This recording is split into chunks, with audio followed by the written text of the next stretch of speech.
안녕하십니까. 여러분을 만나 뵈서 반갑습니다. 이 남은 자손과 선악의 대쟁투에 대한 책은 여러분께서 읽어보시면 되시고요. 여기 의문이 들거나 궁금한 점이 있으면 우리 담임 목사님한테 말씀해 주시면 좋겠습니다. 담임 목사님 저보다 더 훌륭하신 분이라 아주 이 분야에 탁월한 그 재능을 갖고 계신 분입니다. 제가 처음부터 말씀을 드려야 되는데 이 책은 한 번씩은 꼭 읽어보시고요. 그 깊이 세세한 부분은 우리 담임 목사님에게 이렇게 물어봐 주시면 감사하겠습니다.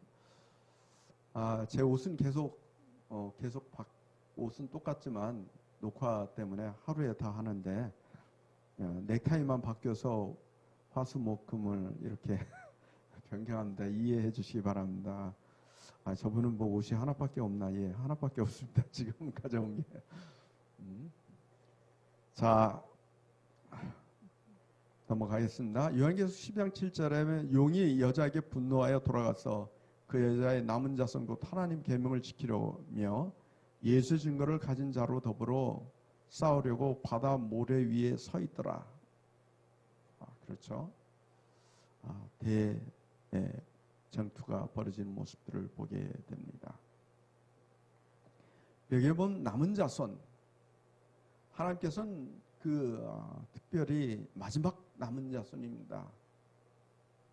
하나님의 영적 위기 때마다 남은 자손에게 특별한 사명을 베푸셨고 계시록 12장 17절에 남은 자손은 지상 역사의 마지막 때 하나님의 부르심을 받은. 근데 이 남은 자손은 어떤 집단이라기보다는 하나의 믿음의 공동체인 모습들을 보게 됩니다. 역사의 위기 속에 남은 자손이 있었습니다.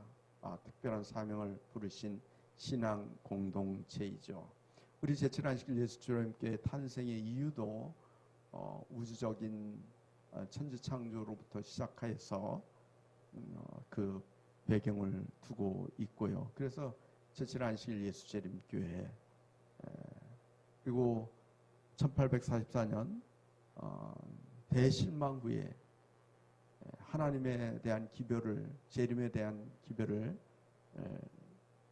가진 소수의 남무리들이 성경을 연구하고 또 연구해서 그들이 오직 세상에 허례허식이 아닌 진리의 말씀대로만 살자라고 해서 저희 교파들이 탄생할 때는 여러 교파들이 사람들이 모였습니다.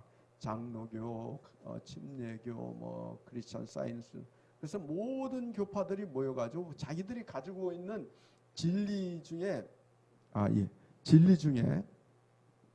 가지고 온 진리 중에 아주 자기 교회의 진리가 최고라고 주장한 사람들이 있을 거 아닙니까? 그래서 그걸 다 받아들일 수는 없잖아요. 그래서 사람들이 모여가지고 성경을 연구하기 시작했습니다. 요거는 맞고 요거는 틀리고 요거는 저거 하면서 그들이 뽑아낸 것이, 그래서 만들어진 것이 우리 제7안식일 예수재림교회입니다. 그런데 어떤 사람들은 그래요. 너희 제7안식일 예수재림은 잡탕교리라고 합니다. 장로교에서의 칭의, 성결교에서 성화, 이런 여러 침례교에서 침례, 그래 여러 교리들을 가져와서 그 좋은 자기 그 교회의 장점만을 가지고 얘기한다고 그러잖아요. 근데 우리 교회는 잡탕이 아니라 개혁해서 마지막으로 개혁의 꽃으로 남은 엑기스, 그래서 개혁의 완성인 것이 바로 제7일 안식일 예수재림교회입니다. 그래서 저희는 기존 교회를 경쟁하는 교회가 아닌 기존 교회, 이 남은 교회는 기존 교회의 빛을 물려받았고 그리고 그 빛을 기존 교회들에게 돌려드린 것입니다. 하나님의 진리가 무엇인지, 하나님의 속성이 무엇인지, 하나님의 품성이 무엇인지, 하나님의 남은 백성으로서 사명으로서 그들에게 복음을 다시 하나님의 부르심에 하나가 되라고 초청하는 교회입니다. 그래서 이 초청하는 과정에서 어떤 사람들은 우리를 2단이니 3단이니 그렇게 얘기하는데 그게 아니고 이 교회는 오직 진리대로 순종하게 살려고 하는 믿음 신앙 공동체입니다. 그래서 저희 교회는 어느 것처럼 딱 그 신조가 아닙니다. 신조는 바뀔 수 없는 거잖아요. 저희는 신조가 아닌 교리입니다. 그래서 교리는 바뀔 수 있습니다. 더 왜요? 더 많은 진리를 깨닫고 빛을 받으면 발전하기 때문에. 그래서 저희 제7일 안식일 예수 재림교회는 27개 교회에서 28개로 바뀌었지 않습니까? 성경에 보다 보니까 그리스도 안에서 자라나는 경험을 해서 27개 자라남의 28번째 자라남의 교리를 추가하는 모습들을 보입니다. 그래서 이 교회는 멈춰 있는 교회가 아닌 계속해서 하나님의 진리를 발견하고 개혁하며 앞으로 나아가 하나님의 구원의 반열에 사람들이 깨닫게 하고 참여하도록 독려하는 사명을 가진 집단인 것입니다. 구약시대에 자손이 있었고요. 남은 자, 신약시대에도 남은 자손에 있죠. 성서론을 보면 처음엔 원시 제단이 있죠. 처음엔 에덴 동산에 생명과를 인한 것이 있고, 두 번째는 예요 타락 후에 원시 제단이 있고, 그 다음에 뭡니까요? 그 원시 제단에서 성막성소, 성막이라는 그 성전이 있게 되고, 그 다음에 뭡니까? 성막에서 성전, 솔로몬의 성전 건물이 있게 되고, 그다음에 성전이 회파된 다음에 어떻게 됩니까? 예수님이 우리의 성전이 되지 않습니까? 예수님 사흘 만에 헐라할 때 그것은 예수님 성전. 그 다음에 그 성전이 변화해서 뭡니까? 너희 몸이 하나님의 성령의 전인 줄 모르느냐. 그래서 우리가 성령의 전인이 됩니다. 그래서 이 성령의 전인 사람들이 모여서 하나님께서 불러냄을 당한 에클레시아 교회가 되지 않습니까? 이 성전의 사람이 마지막 하늘 예루살렘에 들어갔을 때 그 예루살렘엔 쳐다보니 뭐가 없어요? 성전이 없잖아요. 바로 하나님 자신이 그곳에 계시기 때문입니다. 그래서 이 남은 무리들이 함께 하늘을 향해서 가게 되는데, 이 집단들 남은 자손들이죠. 말씀 안에 멈추게 돼 있는. 그래서 드러난 하나님의, 여기 보면 백과사전에 보면 렘넌트 처치라는 백과사전에 보면 드러난 하나님의 뜻의 수착자로 이 땅에 그분의 목적을 대리하는 공동체로 사람의 구원을 위해 복음을 전파하는 일에 그분의 택한 받은 도구로 유대교를 계승하여 영원한 언약의 약속과 특권과 의무의 상속자가 되었다라고 이야기하고 있습니다. 그래서 종교개혁 시대는 이렇게 밖에서 남은 자들이 하나님의 개신교회로 이어지는 모습, 인류 역사에 보면 그렇죠. 영적인 바벨론에서 끌어내죠. 그리고 이 진리에 대한 자신들의 부분적인 이해로 만족함으로 하나님의 말씀의 빛이 증가했음에도 불구하고 앞으로 나가는 일에 실패함으로 하나님께서는 또 다른 사람 무리들을 선택하는 모습들을 보게 됩니다. 마지막 시대의 남은 자손의 출현은 이렇게 기록되어 있습니다. 하나님의 계명을 지키고 예수의 증거를 가진 자들인 또는 하나님의 남은 자손의 출현에 대해서 성경이 언급하고 있습니다. 이들은 이 세상에서 마지막 시대에 출현한 남은 자손이기 때문에 남은 자손이라, 마지막 남은 자손이라고 부르고 있습니다. 하나님의 진리 안에 있는 자들, 흩어져 있는 사람들 중에 진리 안에 서 있는 사람들을 남은 자손이라고 합니다. 이스라엘 역사에서 70년 바벨론의 포로로 잡혀가지 않습니까? 포로로 잡혀간 다음에 그 바벨론에서 그들이 생활하게 됩니다. 생활하게 되고 그 세상에서 바벨론에서 풍요롭게 살고, 그런데 이제 70년의 포로 회복이 끝나게 될 때 사람들이, 돌아온 사람들이 뭐예요? 그 많은 사람들은 그 바벨론 땅에 남아있고 소수의 사람들만 어디로 갈까요? 예루살렘으로 귀화하는 사람들. 하나님의 말씀대로 순종하기 위해서 그 바벨론에서 이스라엘 땅으로 예루살렘으로 돌아올 때 그 땅은 뭐예요? 황폐화됐고 어려운 상황이었죠. 그럼에도 믿음으로 하나님을 섬기기 위해서 돌아왔던 그 백성들을 남은 자손인 것처럼 믿음 안에 순종하는 하나님의 백성을 남은 자손이라고 이야기합니다.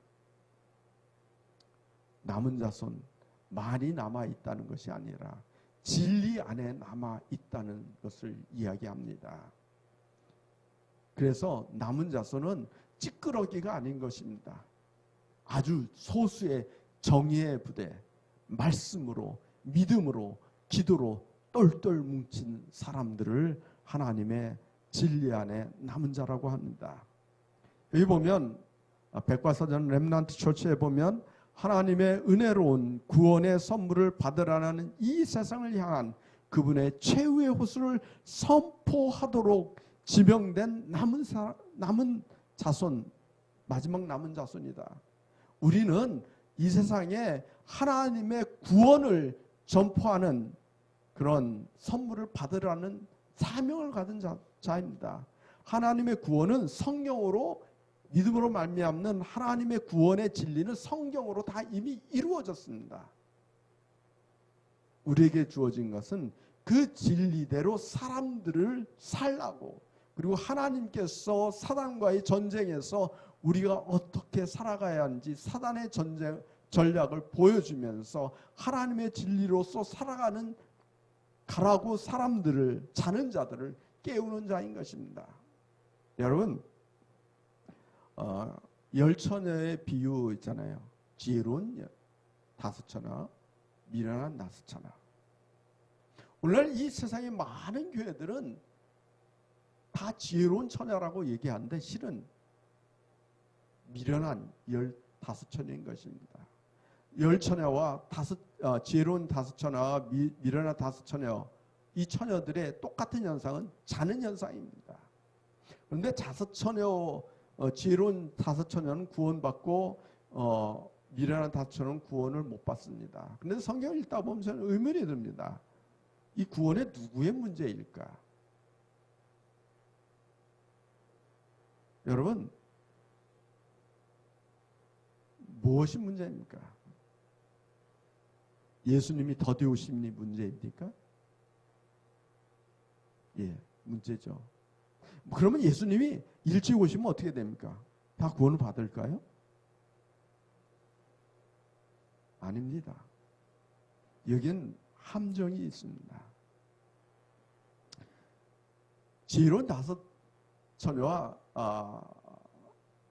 어리석은 다섯처녀에게 등불에 불이 있습니다. 그런데 그 기름은, 지혜로운 다섯처녀는 자기의 기름을 태운 것이 아니라 성령의 기름을 태웠고요. 어리석은 다섯처녀는 성령의 기름이 아닌 자신의 기름을 태운 것입니다. 자신의 기름이란 뭘까요?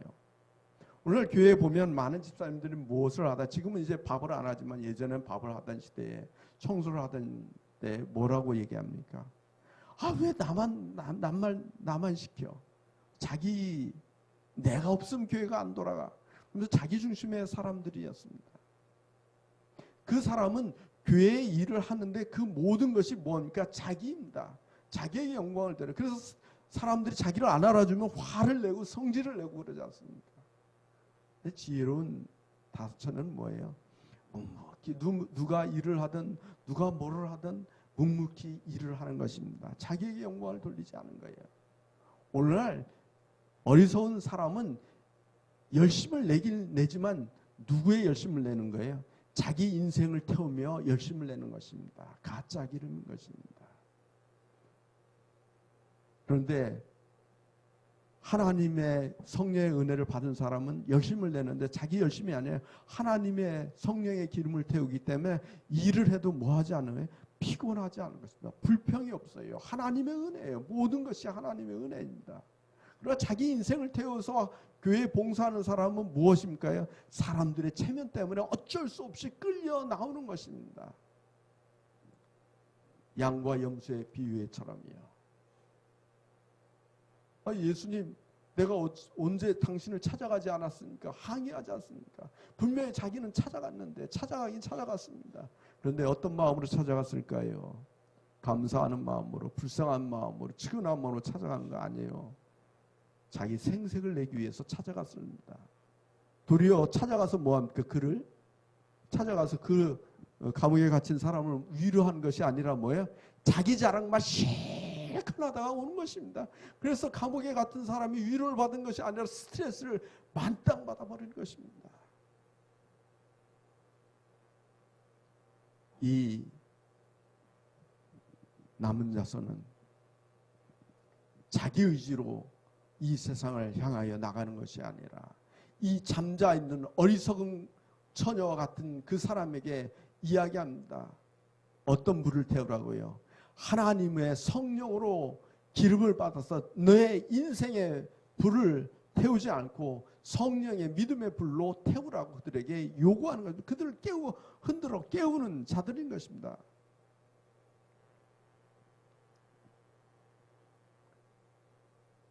마지막 남은 자손 재림교회의 확신은 바로 재림교회 성도들은 이 교회 역사의 초기부터 자신들이 하나님의 교회로 계시록 12장 17절에 언급된 남은 자손임을 정체를 확인하는 것입니다. 이들은 사명이 있는 것입니다.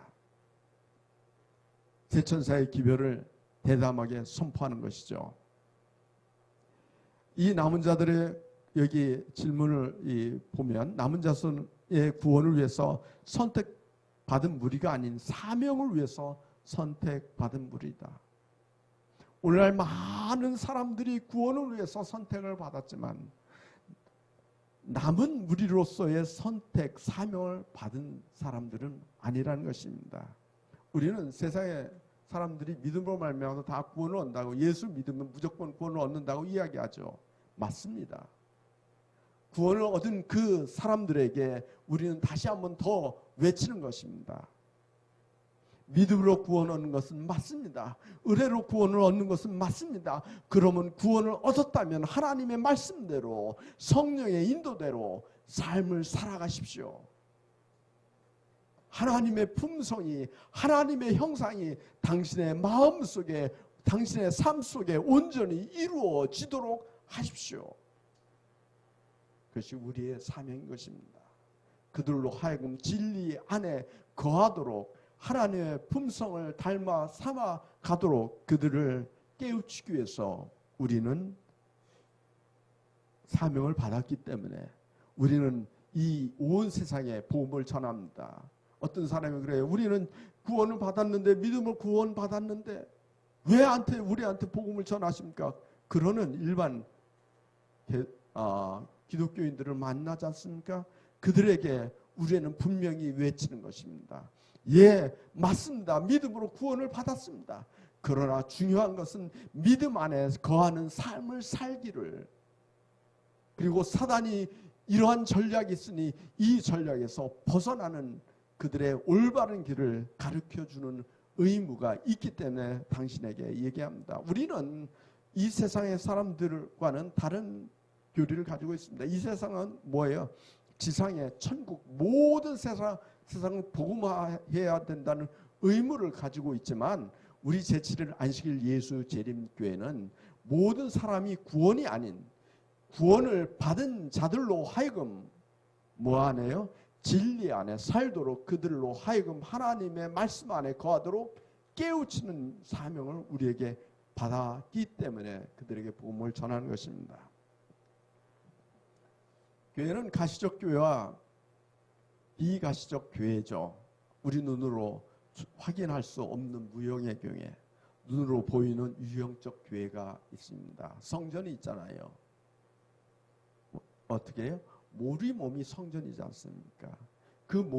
우리 몸이 모여서 성전이 돼 하나의 건물을 가지고, 조직을 가지고 있는 것이 유형 교회이죠. 보편적인 비가시적 교회와 가시적 교회에서 하나님의 계명과 예수의 믿음을 지키도록 부르심을 받았습니다. 이 보편적 교회에서요. 모든 교회에서요. 그리고 이 비가시적 교회는 보편적이라고 불리는 교회라도, 보편적 교회라도 불리는 비가시적 교회는 전 세계에 퍼져 있는 하나님의 백성으로 구성되었다. 그래서 어떤 조직에 속해 있지 아니할지라도 하나님의 진리 안에 빛을 자신의 마음속에 품고 살아가는 사람들을 비가시적 교회라고 이야기하죠. 가시적 교회는 봉사를 위해 조직된 하나님의 교회이지만 비가시적 교회는 하나님의 부르심에 의하여 개인적으로 시대로 장소를 막론하고 하나의 교회인 것입니다. 가시적 교회는 특별 사명을 위탁받은 공동체이며 각 시대에 존재하는 여러 교회입니다. 우리는 이 제7안식일 예수 재림 교회는 비가시적 교회이자 가시적 교회인 것입니다.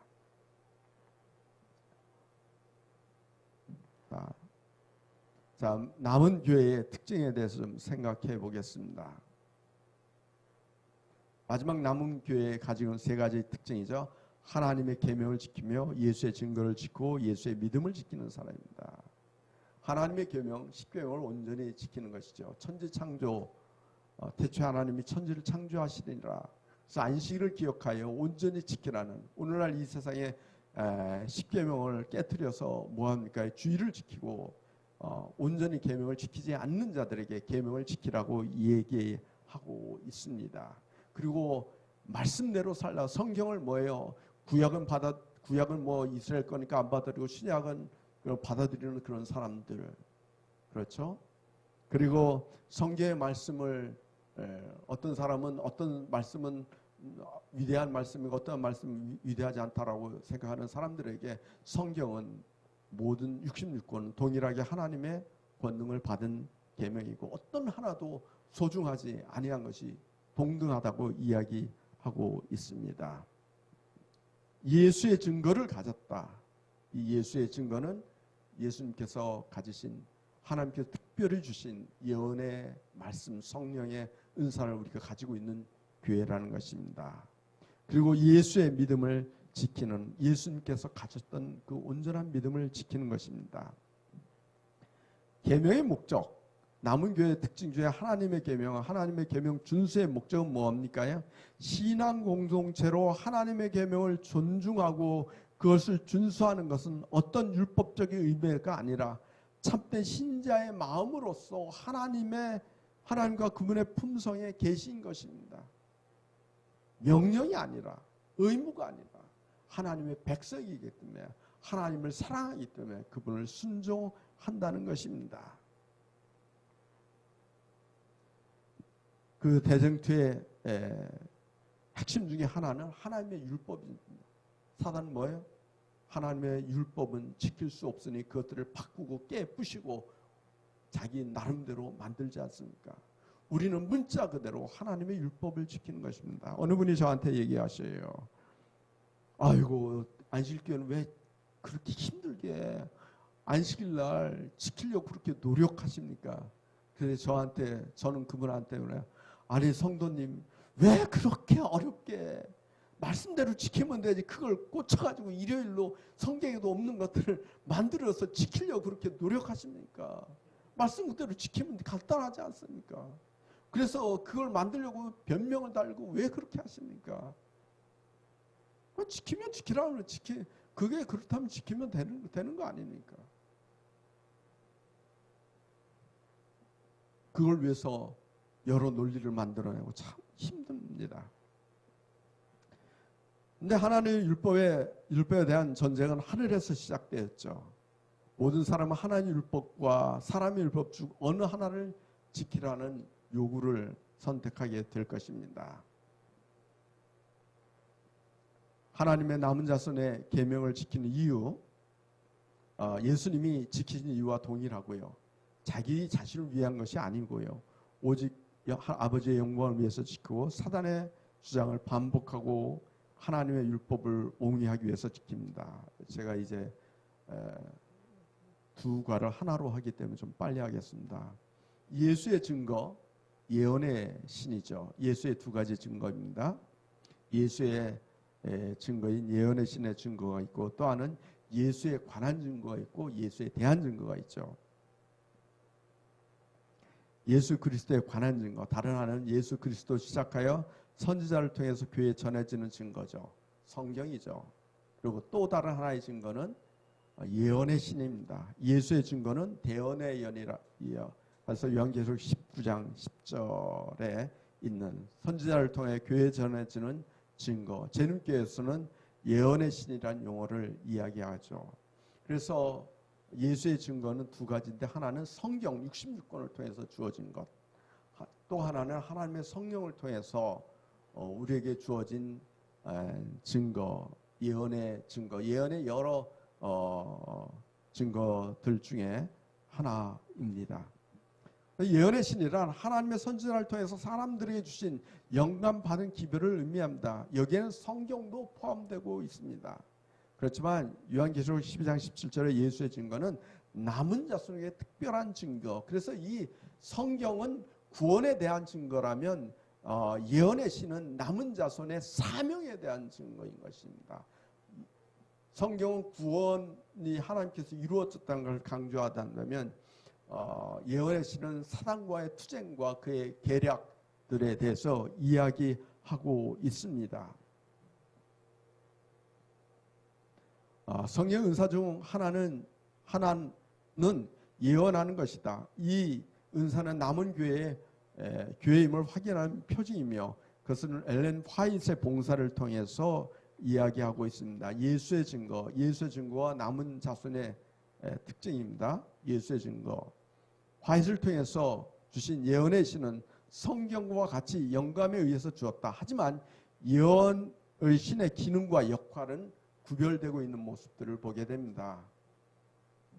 하나님께서는 이 교회에 주실 특별한 기별을 갖고 계십니다. 그들에게 주신 기별 또한 그들의 사명과 연관되어 있음을 보게 됩니다.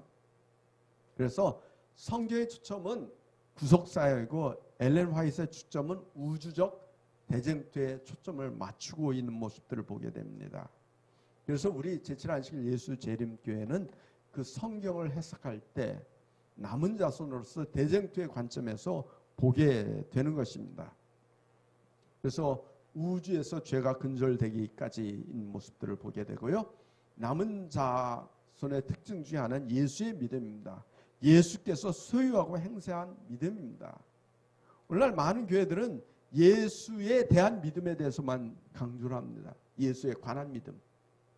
예수께서 우리의 죄를 십자가에 달려 돌아가신 믿음만을 강조하지만, 우리 제7일 안식일은 예수님께서 가지고 계셨던 믿음, 그분의 품성, 그분의 삶, 33년 동안 어떻게 믿음을 지키고 주님과 함께 하나님과 동행하다가 승리하셨는지에 대한 예수님께서 이 땅의 죄와 싸우고 이긴 그 소유했던 그 믿음을 오늘 우리도 사람들이 소유하고 지킬 것을 요구하고 있습니다.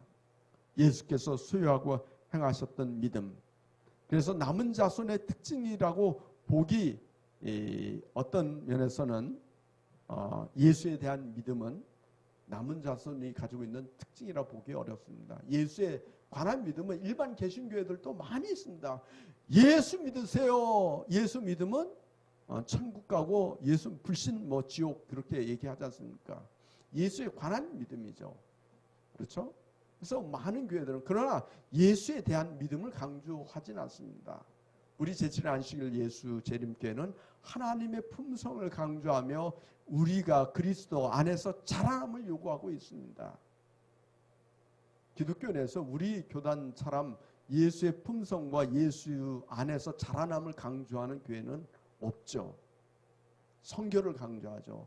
매일의 삶에서 하나님과 함께 살아가는 삶을. 그래서 이 재림교회는 안식일 예배 중요할 뿐만 아니라 아침 저녁 조성 예배도 강조하지 않습니까? 그리고 매일의 삶 속에 예수의 형상을 닮아가기 위해서 노력하는, 예수를 본받자라는 표현을 강조하지 않습니까?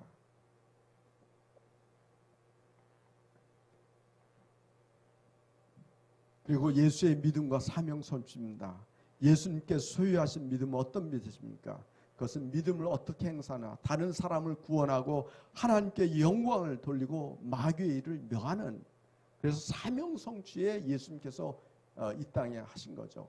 이 땅에 많은 사람들은 구원에만 관심이 있지만 우리는 구원을 뛰어넘어 하나님께 영광을 돌리며 마귀의 일을 멸하는 일을 이야기하고 있습니다. 여기 보면 예수님은 끝까지 다른 사람의 구원을 위한 삶을 사셨습니다. 그리고 하늘 아버지를 영광스럽게 하기 위한 믿음을 발휘하셨죠. 오늘 우리 삶을 살면서 우리는 어떤 사람은 평화롭게 살고 부유하게 살 수 있고 어려움 속에 살고 질병 속에 살고 있지만 그 속에서 우리가 하는 일은 뭐예요? 그 삶을 통해 나의 삶을 통해 내 생애를 온전히 하나님께 드리는 삶, 온전한 내 삶이 예배가 되도록 하는 삶을 강조하고 있습니다. 그리고 사명 성취입니다. 마귀를 멸하는 것. 마지막으로 예수님의 믿음은 사명을 성취하는 믿음입니다. 예수의 사명은 이중적 사명이었습니다. 하나는 구원, 잃어버린 자를 구원하는 것이요, 다른 하나는 십자가의 대속으로 인해서 마귀를 멸하는 일이었습니다.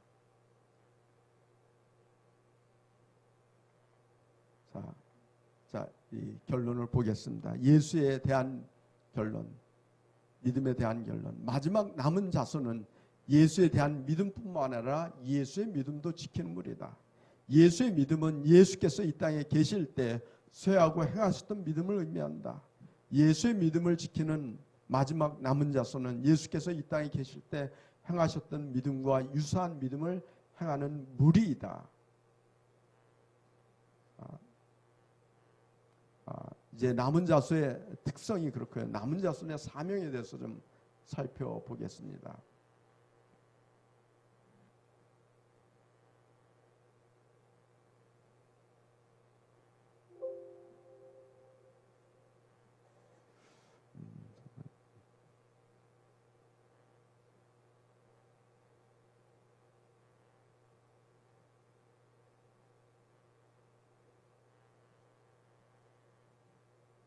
자, 남은 자손의 사명이 뭘까요? 우리가 받은 사명. 요한계시록 14장에 보면 6절에 또 보니 다른 천사가 공중에 날아가는데 땅에 거하는 자들과 여러 나라와 족속과 방언과 백성에 전할 영원한 복음을 가졌더라. 남은 자손의 특징은 하나님이 위탁하신 사명이 존재하고 마지막 남은 자손에게 사명이 있습니다. 제림교회의 성도들은 교회 역사의 초기부터 남은 자손으로 확신하고 있는데 하나님의 부르심의 두 종류죠. 구원을 위한 부르심과 봉사 또는 사명을 위한 부르심. 그래서 우리는 일반 개신교회는 구원을 위한 부르심이 있다면 우리는 구원을 위한 부르심 플러스 봉사를 위한 사명의 부르심이 있다는 것입니다. 그래서 우리 재림교회는 전인 교회들에게 빚진 이유는 바로 그 부르심의 바탕에 서서 봉사와 사명을 향해 더 나가도록 공동체를 향해 부르신 것입니다. 공동체는 신앙 공동체라고 하고요. 하나의 공동체로서 하나님의 거룩한 위임을 받아 이 땅에 존재하는 가시적 공동체입니다. 근데 제7안식일 예수님께 하늘과 땅과 바다와 물들의 근원을 부르신 근원을 이루신 이에게 경배하라 하더라 그러죠. 근데 하나님을 두려워하며 오늘날 많은 교회들은 하나님을 두려워합니다. 하나님의 사랑의 하나님이 아니라 두려움과 공포의 하나님으로 두려워 떨고 있는 심판에 대해서 강조하는 모습들을 보게 됩니다. 그런데 보십시오. 하나님을 두려워하라. 뭐를? 물들과 물들의 근원을 만드신 이를, 하늘과 땅과 물들의 근원을 만드신 이를 경배하라. 근데 오늘날 많은 사람은 두려워하라는 이 용어를 잘못 이해하고 있습니다. 사람들은 뭐예요? 무조건 하나님을 두려워하라고 합니다. 두려워 떨라는 그런 개념으로 얘기했지만 우리 제7안식일 예수 재림교회는 그 두려움으로 첫 번째 또 있지만 두 번째는 하나님을 사랑하라는 개념이 있습니다. 왜요? 두려움과 떨림으로 너의 구원을 이루라. 그 얘기할 때 뭐라고 했습니까? 두려움과 떨림은, 그 두려움은 사랑의 두려움입니다. 내가 사랑하는 애인이 있어요. 내가 사랑하는 부모가 있어요. 그런데 내가 실수해서 내 사랑하는 애인이 마음에 상처를 주거나 내 사랑하는 부모에게 불효자라는 이름이 들리면 부모는 얼마나 실망하겠습니까? 그래서 그 행동을 뭐 하는 거예요? 내 부모를 사랑하기 때문에, 내 아내를 사랑하기 때문에 조심스럽게 행동하는, 두렵과 떨림이라는 것은 사랑하는 마음으로 나의 사랑하는 사람을 실망하지 않고 그들로 하여금 좌절하지 않고 그들로 하여금 행복하게 하기 위해서 행동을 조심한다라는 그 의미인 것입니다. 하나님이 나를 사랑해서 갈바리 십자가에 돌아가신 그 놀라운 사랑을 인해서 우리가 그 하나님께서 나에게는 그 놀라운 기대를 저버리지 않기 위해서 그 놀라운 희생에 감사해서 내 행동에 구원받은 그 날까지 조심하고 또 조심한다는 그런 자세인 것입니다. 그런 자세의 삶을 살아가라고 이 세상에 우리는 오늘도 복음을 전하는 것입니다. 지하철에 가면 예수천당, 불신지옥, 그래서 영영 불목불에 사람들이 타 죽습니다. 죽지도 않는 곳에, 그건 정말 하나님을 모독하는 것입니다. 여러분 생각하십시오. 내가 70년, 80년 얼마 살지 모르지만 100년 산다고 하십시오. 근데 100년을 사는데 사람들이 잠으로 보내는 거의 3분의 1이 잠으로 보낸답니다. 그리고 책 보고 하고 놀고 그 중에 죄를 짓는 시간이 몇 시간이겠습니까? 아마 3분의 1 정도 짓는다고, 3분의 2 다 짓는다고 합시다. 3분의 1 다 안 짓는다고 그래도. 그럼 100년 중에 한 60년은 죄를 짓다고 해요. 60년 죄를 짓고 나서 그 지옥불에 가지고 뭐예요? 60년이 아니라 영원히 꺼지지 않는 불에 타 죽으면 사람은 뭐예요? 하나님은 뭐예요? 사랑의 하나님이 아니라 뭐예요? 가학의 하나님, 공포의 하나님이지 않습니까? 하나님을 뭐하는 게 오해하게 만드는 거예요. 이 사단의 전략이에요. 그래서 이 사단의 전략을 사람들이 가르쳐 줍니다. 하나님은 그런 하나님이 아니에요. 요한계시록에 분명히 보면 뭡니까? 이 땅에 마지막 심판의 불이 내리고 마지막으로 사망과 마귀도 뭐예요? 멸하고 더 이상 이 땅은 불이 없는 새로운 새하늘과 새 땅으로 창조된다고 했잖아요. 한계가 있지 않습니까? 그래서 사람들로 하여금 하나님의 사랑을 드러내요. 그래서 우리는 하나님의 심판에 대해서 이야기하는 것보다는 하나님께서 당신도 하여금 멸망하지 않기를 간절히 바란다라는 사랑의 입장에서 그들에게 복음을 전하는 것입니다. 우리는 심판을 강조하는 것이 아니에요. 심판하는 시간이 이르렀습니다. 그러니 당신 제발 좀 구원받을 수 있도록 행동 똑바로 하세요. 정신 바르게 차리고 하세요. 라고 강조하는 집단인 것입니다. 어느 집단처럼 겁줘서 교회에 나가라고 그런 집단이 아닌 것입니다. 사람들로 하여금 하나님의 당신이 구원을 얻지 못하면 하나님께서는 얼마나 하늘에서 당신의 아들을 십자가에 죽으신 그 죽으심이 헛됨을 인하여 얼마나 안타까워하고 애통해하며 당신이 구원받기를 얼마나 간절히 바라는지를 생각하십시오라고 우리는 그들에게 강조하는 것입니다. 우리는 그런 심판을 설명하고 그런 심판의 복음을 전하는 백성인 것입니다. 우리는 지하철에서 불신지옥, 예수천당 그거 외치는 그런 집단이 아닌 것입니다.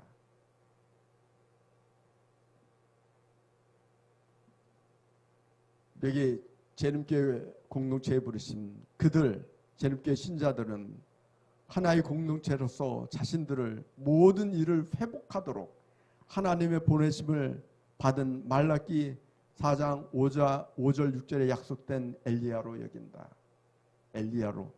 엘리야가 뭡니까? 침례 요한과 같은 사람이죠. 아버지의 마음을 아들에게, 아들의 마음을 아버지에게 돌리는, 우리는 이 세상의 사람들로 하여금 사랑의 하나님을 바라보고 그분을 실망시키지 않도록, 사랑의 하나님의 그 사랑을 온전히 받아들도록 전하는 사람인 것입니다. 사명을 위한 부르심입니다. 사명을 위한 부르심에 세 가지가 있죠. 첫째는 하나님의 계명. 계명 준수는 구원의 조건도 구원의 방법도 아닙니다. 율법의 행위로 의롭다 하심을 육체가 없습니다.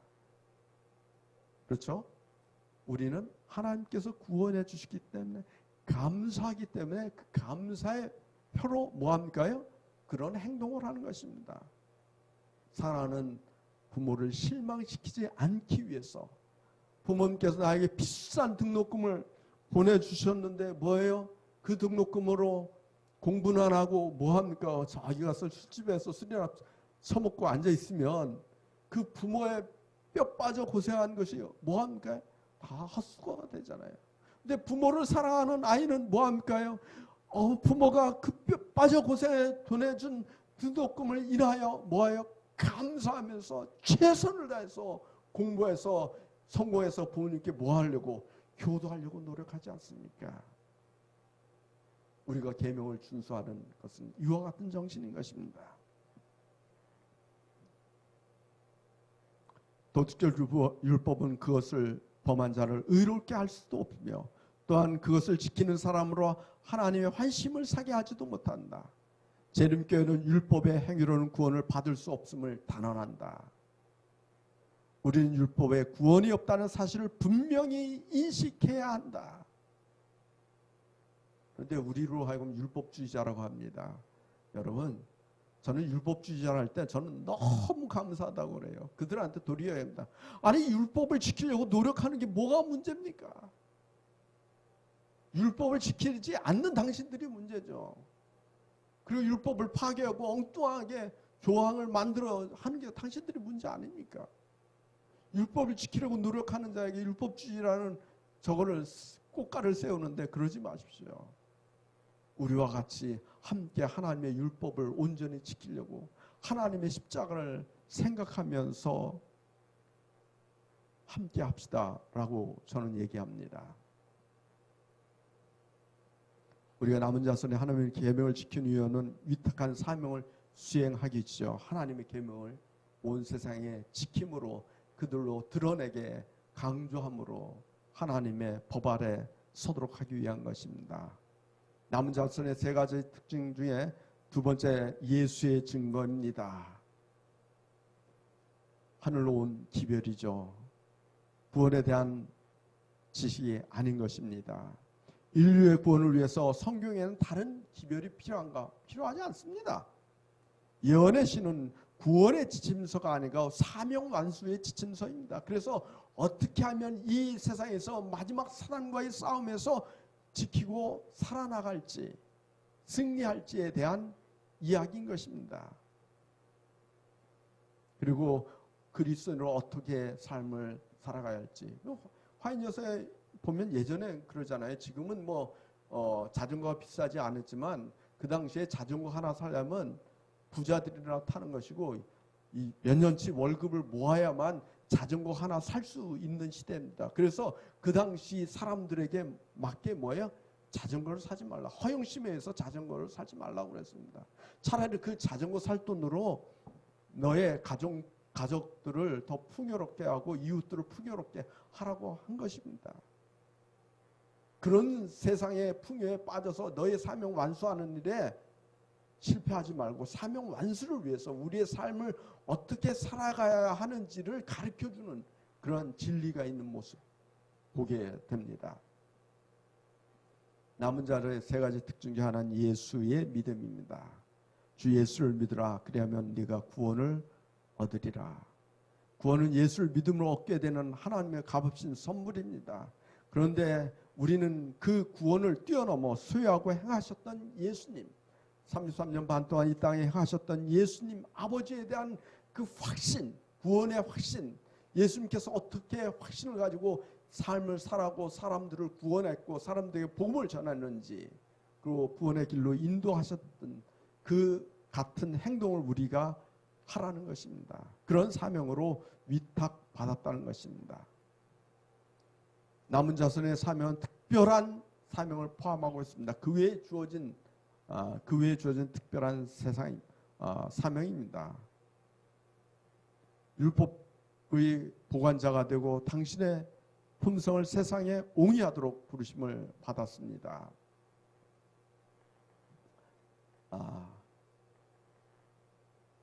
사단의 율법을 하나님의 품성을 공유하죠. 우리 남은 자손의 특징 중에 하나는 재림을 위해 세상을 준비시키는 것입니다. 첫째와 둘째와 셋째 천사로 하여금 하나님을 그 복음을 전한 이후 천지 창조에 대해 우리 창조 처음 얘기했죠. 창조에 대한 이야기를 하나님께서 창조하실 때 어떻게 했어요? 너무너무 사랑해서 우리를 창조해 주셨다는 거예요. 그 창조에 대한 이야기를 가르치면서 세상 사람들로 하여금 준비시키는 것입니다. 하나님은 사랑의 하나님이요 창조의 하나님. 우리를 죄로 인해서 타락했지만 그럼에도 불구하고 우리를 죄에서 구원하여 아름다운 낙원으로 들어가시는 그 하나님의 사랑에 대해서 사람들로 가르치는 것입니다. 그러면 하나님의 사랑에 감동하게 되면 어떻게 합니까요? 사람들은 자동적으로 어떻게 해요? 하나님을 믿게 됩니다. 미국에 있었던 노예 시장에 있었던 이야기입니다. 한 번은 노예 시장에 많은 흑인들이 팔려 나오는데 한 나이 많고 늙은 노예가 있었습니다. 그 노예가 이렇게 얘기합니다. 나는 주인을 위해서 절대 일을 하지 않겠습니다. 나는 때려 죽여도 일을 하지 않겠습니다. 그러니 그 나이도 많고 늙은 노예를 누가 사가려 하겠습니까? 안 사가죠. 나이가 들면 일할 것도 없으니까 값이 떨어지겠습니다. 사람들이 다 피합니다. 주인이 때려도 계속해서 소리를 칩니다. 나는 절대 주인을 일해서 일하지 않겠습니다. 그런데 어느 노예상이 그를 데려갔습니다. 주인이 그를 샀습니다.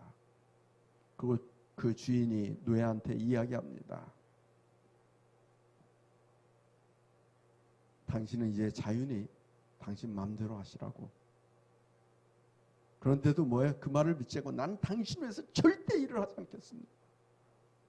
근데 하루 이틀 지나가도 아무 얘기도 안 하고 먹을 걸 주고 아주 자유롭게 해주는 것입니다.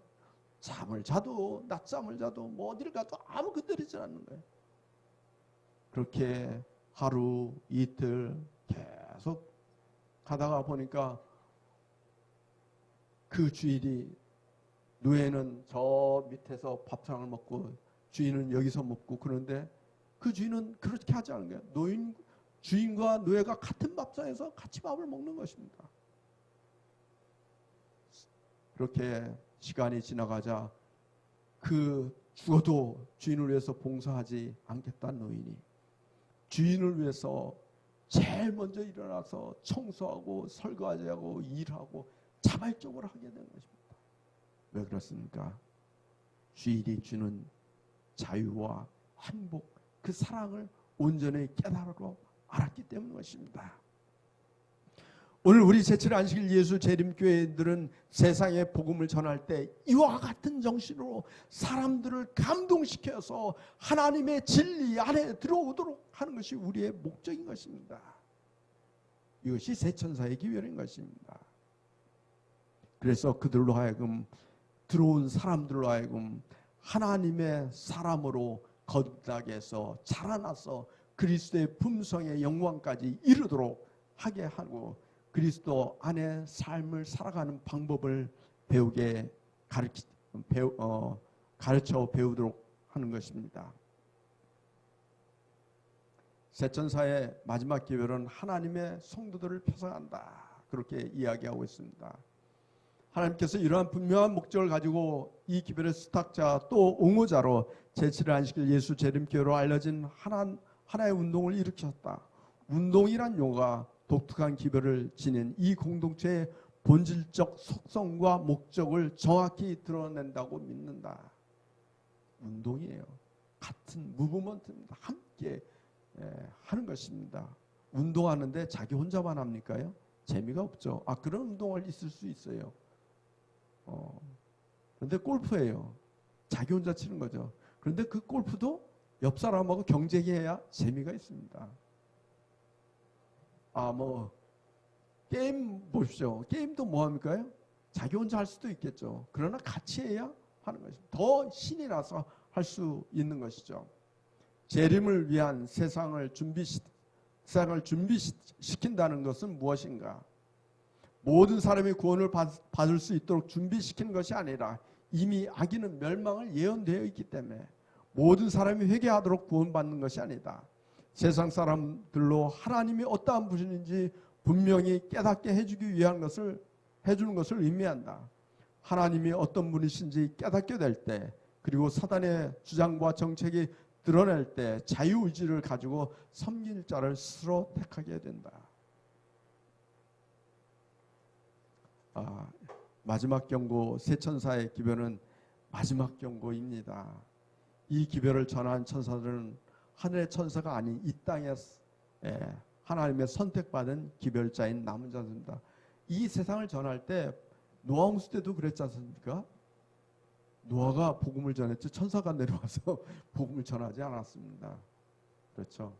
이 마지막 세 천사라는 것은 이 세상을 전할 때 하나님께는 절코 천사를 통해서 복음을 전하도록 하지 않았습니다.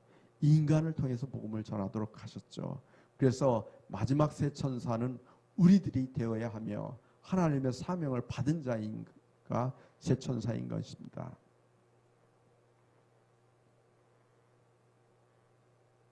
세 천사의 기별의 내용이죠. 두려워하며 그분께 영광을 돌려라.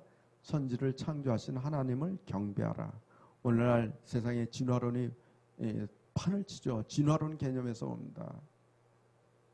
오늘날 많은 사람들이 성경은 두 가지가 있습니다. 오늘날 기독교 내에서 두 가지가 있는데요. 진화론적으로 성경을 믿는 거하고 창조론적으로 성경을 믿는 사람들이 많이 있습니다. 과학을 보면요, 창조론 쪽 과학이 있고 진화론 쪽 과학이 있잖아요. 근데 오늘 기독교의 많은 교회들은 진화론 쪽 성경을 이야기합니다. 뭐예요? 도덕론을 이야기하죠.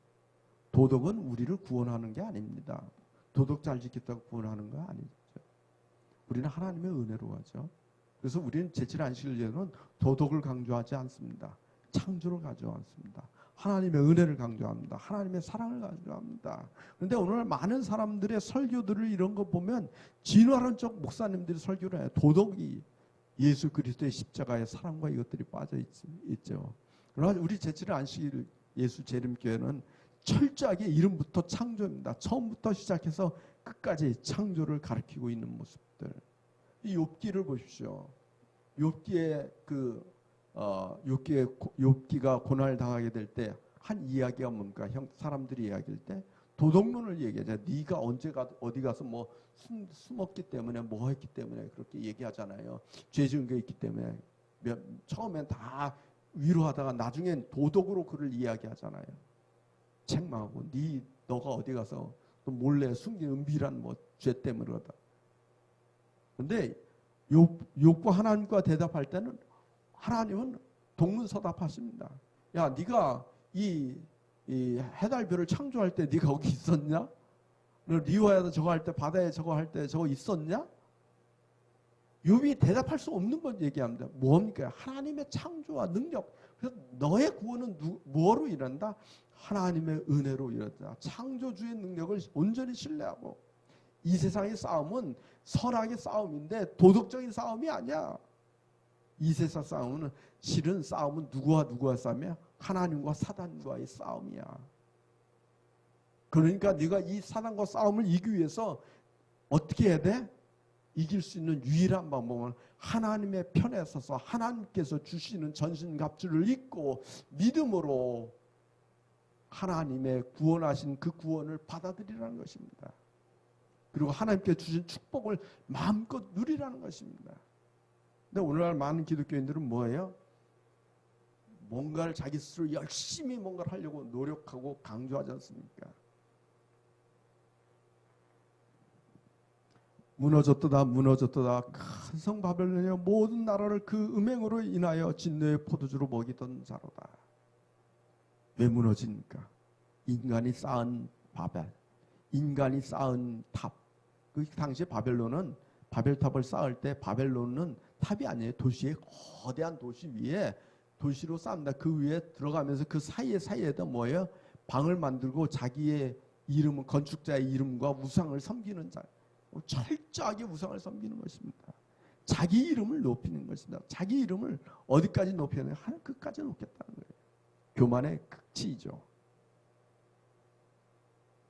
그때 하나님께서 그걸 무너뜨리지 않습니까? 인간으로는, 인간의 노력으로는 불가능하다는 것입니다.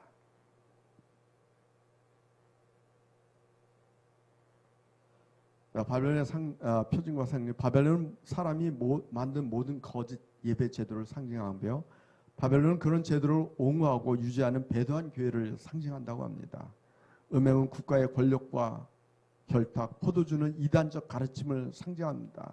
바벨론은 참 이상과 거짓이 혼합된 상태를 의미합니다. 우리 역사적 영적 적용을 보면 역사적으로 하면 배도하고 타락한 교회를 이야기하고, 영적으로 하면 순수함을 상실하고 하늘의 원칙과 세상의 원칙을 뒤섞여 혼합된 개인 신앙을 상징하고 있습니다. 두 번째 천사는 무너졌으니까 나오라는 것이죠. 배단 교회에서 참 백성에게 주어진 계명은 거기서 나오라. 처음엔 단순하고 순수한 신앙으로 돌아가는 것 같습니다. 첫째 천사는 누구를 예배하느냐 하면 둘째 천사는 어떻게 예배하느냐. 처음 신앙으로 돌아가는 것 같습니다. 말씀으로, 말씀 외에는 우리를 구원할 수 있는, 또 말씀 외에는 진정으로 하나님을 예배할 수 있는 방법을 우리에게 가르쳐주지 않습니다. 셋째 천사의 기별은 우상에게 경배하는 자들에게 경고죠.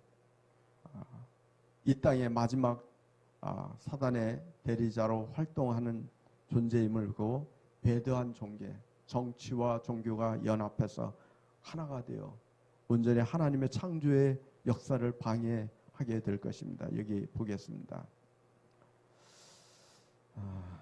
자, 짐승의 우상 여기 보고요. 여기 보겠습니다. 짐승과 짐승 우상의 연합체, 이걸 보겠습니다. 화면을 보시면 대연합운동, 초교파운동, 종교통합운동, 종교는 그 형태와 관계없이 그 지향점이 모두 같습니다.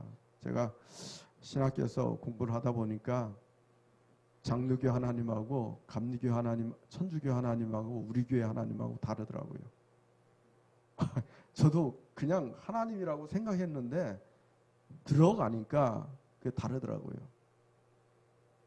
우리 교회 하나님은 매 역사 속에 순간순간 우리와 동행하는 역사. 그래서 천주교에서는 진화론이 있잖아요. 하나님은 만들어 놓고 그냥 멀리 가 계시고 이 지구가 어떻게 되든 지들 마음대로 치고받고 돌아가도록 내버려두는 하나님. 그런 하나님이 있고, 또 하나님은 하나님이 필요에 따라 당신이 필요 없으면 가만히 있고 필요 있으면 와서 순간순간으로 왔다 갔다 하시는 그런 하나님이에요. 하나님의 개념이 다르더라고요. 그런 하나님 자체가 달라요. 그래서 똑같은 하나님이 아니라는 걸. 그리고 또 어떤 그러는 거기 가면 또 어디요? 그리스 신화에 있는 그 신하고 또 동일 개념이에요. 같은 개념이 있더라고요. 그래서 근데 우리 제7 안식일 예수 재림교는 뭐예요? 창조주 하나님. 우리의 삶 속에 매 순간 역사. 그래서 우리는 역사주의 입장에서 성경을 해석하잖아요. 그러나 다른 교회는 미래주의니 과거주의니 얘기하잖아요. 해석을 하려고.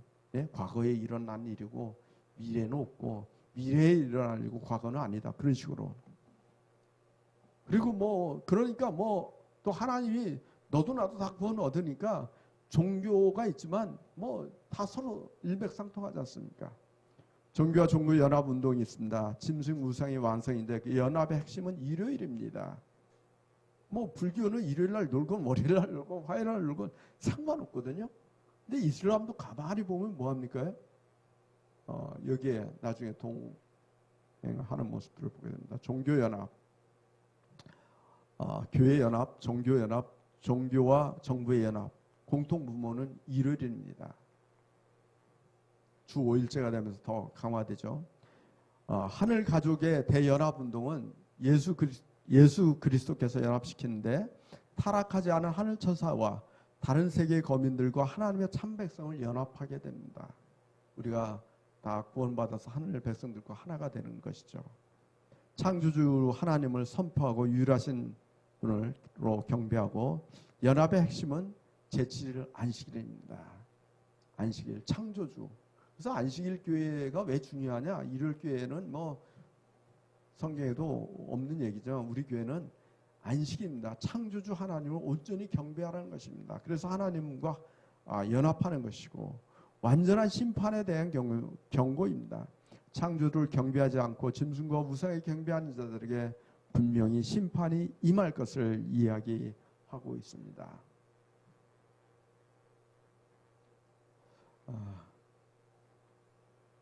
자, 예. 잠깐만요. 예.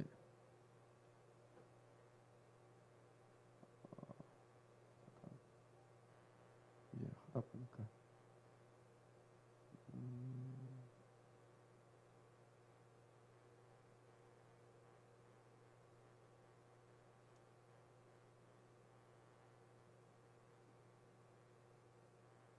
여기에 좀 붙겠습니다. 새천사 기별의 유학과 결론. 새천사는 복음을 선포하는 성도들이다. 천사는 남은 자손 곧 재림 성도이다. 새천사의 기별의 핵심은 창조주 하나님을 경배하는 것이다.